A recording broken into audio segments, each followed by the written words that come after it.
भारत की संस्कृति, भारत की सभ्यता, भारत का संस्कार, भारत का अध्यात्म, भारत की वाणी, भारत का विचार सब कुछ अद्भुत है। चाहे ऋग्वैदिक कालीन भारत हो, चाहे यजुर्वेदिक कालीन भारत हो, चाहे छठी शताब्दी ईसा पूर्व का भारत हो, चाहे महात्मा बुद्ध का भारत हो, चाहे महावीर स्वामी का भारत हो, चाहे चाणक्य का भारत हो, चाहे चंद्रगुप्त का भारत हो, चाहे समुद्रगुप्त का भारत हो, चाहे महात्मा गांधी का भारत हो, चाहे स्वामी विवेकानंद का भारत हो, और चाहे आज के हम सब लोगों के नेता नरेंद्र भाई मोदी का भारत हो, अद्भुत भारत है, दिव्य भारत है। और इसलिए शिक्षा के जगत में लोग कहते हैं, मेघराज जी लोग कहते हैं, मैं तो आपसे कहना चाहता हूं, जब दुनिया ने शिक्षा का नाम नहीं सुना था तो तक्षशिला नालंदा भारत की धरती पर था।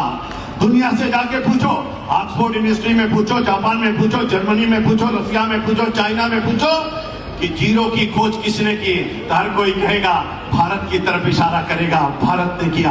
अंक की खोज किसने की, तो भारत ने किया। और लोगों से पूछो दुनिया की सबसे प्राचीनतम पुस्तक कौन सी है, तो ऋग्वेद, यजुर्वेद, सामवेद, अथर्ववेद की चर्चा करेगा, 6 शास्त्रों की चर्चा करेगा, 18 पुराणों की चर्चा करेगा, गीता, रामायण और महाभारत की चर्चा करेगा। दुनिया से पूछो सबसे प्राचीनतम भाषा कौन है, तो संस्कृत भाषा की चर्चा करेगा। दुनिया में किसी से जाके पूछो सबसे प्राचीनतम महामंत्र कौन है, तो गायत्री महामंत्र की चर्चा करेगा।